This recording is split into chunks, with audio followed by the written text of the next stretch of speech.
Insecurity ఏం లేదండి. ఇక్కడ ఎవ్రీథింగ్ బిజినెస్ అండి. బిజినెస్‌లో ఏంటనంటే ఎవరో ఒకళ్ళు సక్సెస్‌లో ఉండాలి. అది ఎయిదర్ ప్రొడ్యూసర్ అన్నా సక్సెస్‌లో ఉండాలి, డైరెక్టర్ అన్నా సక్సెస్‌లో ఉండాలి, హీరో అన్నా సక్సెస్‌లో ఉండాలి. ఇప్పుడు సపోజ్‌గా మీరు గమనిస్తే 'దిల్ రాజు' గారు ఆయనకి సక్సెస్ ఉంది. ఆయన తీసిన సినిమాలకు సక్సెస్ ఉంది.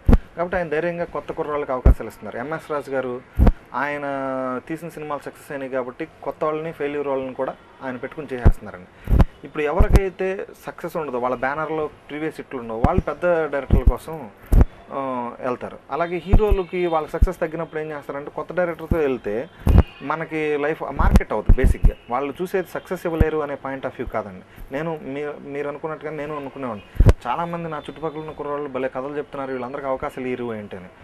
కాకపోతే వాళ్ళ ఆ పాయింట్లో ఆలోచించేదంటే వాళ్ళు పెట్టుకునేటప్పుడు బ్యాలెన్స్ అవ్వదండి. వాళ్ళు తీసుకునే రెమ్యునరేషన్లు కానీ కానీ తర్వాత వచ్చే డబ్బులు బిజినెస్ కానీ బ్యాలెన్స్ అవ్వదు. ఎవరో రిస్క్ చేయాలి. 2-3 కోట్లు ఎవరు ఎందుకు రిస్క్ చేస్తారండి మన మీద? అదే పెద్ద డైరెక్టర్ వస్తున్నాడు అనుకోండి, వాళ్ళకి బయర్స్లో కూడా ఒక నమ్మకం ఉంటుంది.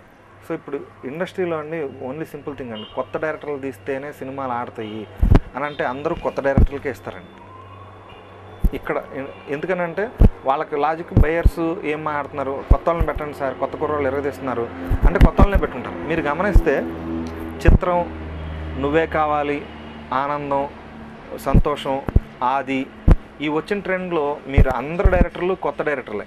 ఆ టైంలో అందరు డైరెక్టర్లు అంటే హీరోలు కొత్తగా వచ్చారు, డైరెక్టర్లు కొత్తగా వచ్చారు. సో ఆ టైం గోల్డెన్ ఎరా ఒక టైం చూశారు. ఎప్పుడైతే వీళ్ళు సక్సెస్ అవుతారు, వీళ్ళందరూ సక్సెస్ అయ్యారు కదండి, మళ్ళీ వీళ్ళ దగ్గర నుండి ఎక్స్పెక్టేషన్ మొదలైంది. అంటే వాళ్ళ నెక్స్ట్ సినిమాలు ఇప్పుడు ఆది హిట్ అయిన వెంటనే వినాయక్ నెక్స్ట్ సినిమా ఏంటి అని మనం ఆలోచిస్తాం. అలాగే ఇంకొక వినాయకుని కూడా ఆదరిస్తారు. ఇప్పుడు సపోజ్ సురేందర్ రెడ్డి 3 ఏళ్ళ గ్యాప్ తర్వాత తను వచ్చాడు, మళ్ళీ తను కూడా ఆదరించారుగా.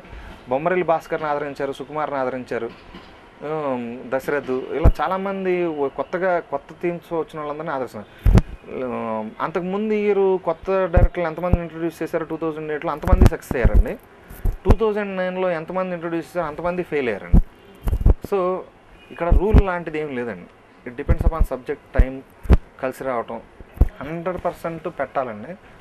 నేను అది చాలా గట్టిగా బిలీవ్ చేస్తున్నాను. బట్ అది నేను ఇప్పుడు ఫైట్ చేయలేనటువంటి పొజిషన్. అంటే దానికి నాకు కొంత స్ట్రెంగ్త్ వస్తే మాత్రం I will fight for that. అంటే ఇప్పుడు ఆల్రెడీ సురేష్ బాబు గారు యాక్టింగ్కి, స్క్రిప్ట్కి, వీటికన్నిటికీ పెట్టారండి, డైరెక్షన్కి పెట్టినట్టున్నారు.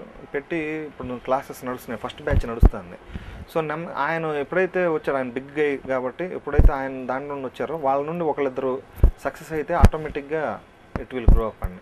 అలాగే సుభాష్ గై గారు ఇక్కడ పెడతానికి ప్లాన్ చేస్తున్నారు. రాజశేఖర రెడ్డి గారు ఉన్నప్పుడు ఏదో ఇది కూడా ఇచ్చేశారంట. సో అలాగే కపుల్ ఆఫ్ గైస్ కూడా ఉంది ఆలోచన. రామోజీరావు గారు కూడా పెడుతున్నారని విన్నానండి.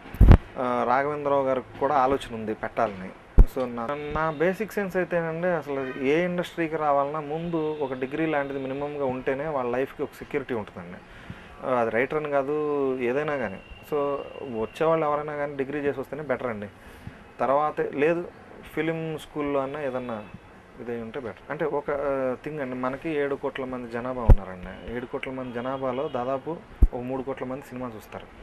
ఆ 3 కోట్ల మందిలో సగం మంది పైన నిరక్షరాస్యతతో ఇంకా స్టిల్ ఉన్నవాళ్ళే సినిమాలకు వచ్చే వాళ్ళల్లో. అంటే ఆ మిగతా సగం మంది ఎవరైతే ఎడ్యుకేటెడ్ ఉన్నారో వాళ్ళల్లో 25% థియేటర్స్కి వస్తారండి, మిగతా వాళ్ళు రారు.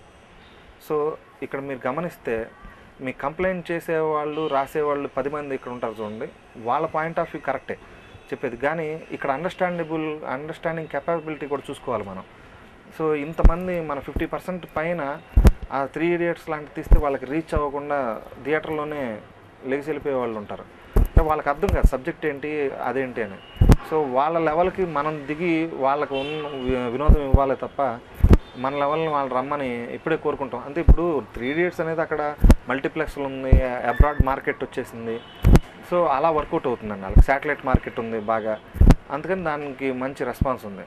ఇప్పుడు అయినా తెలుగులో కూడా మంచి కమర్షియల్ హీరోలను పెట్టి చేద్దామనే థాట్లో ఉన్నారు, చూద్దామండి.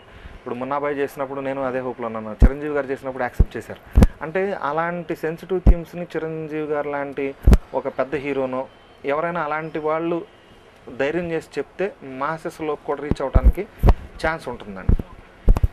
నేను అనుకున్నది చెప్పేంత వరకు డైరెక్టర్ అవ్వకూడదని నేను మెంటల్గా ఫిక్స్ అయ్యానండి.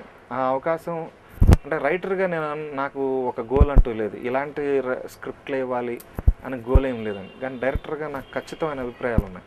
సినిమాని ఇలాగే తీస్తేనే బాగుంటుంది నా మార్క్. ఎందుకంటే నేను ఒకటి ఆలోచిస్తానండి, ఇండస్ట్రీలో ఎంతమంది డైరెక్టర్లు ఉండగా నా అవసరం ఏంటి డైరెక్టర్గా?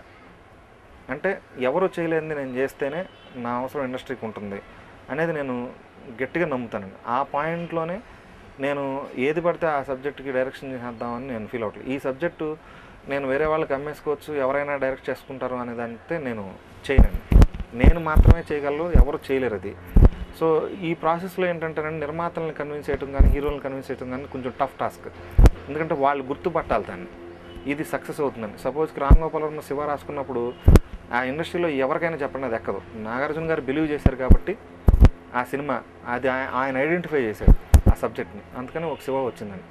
సో అలా నా సబ్జెక్ట్ని ఐడెంటిఫై చేసే హీరో దొరికినప్పుడు, ప్రొడ్యూసర్ దొరికినప్పుడు గ్యారంటీగా నేను డైరెక్షన్ అనేది వదలనండి. రెండండి, ఒకటి ఏంటంటే మా మదరు, ఇంకోటి మా వైఫ్.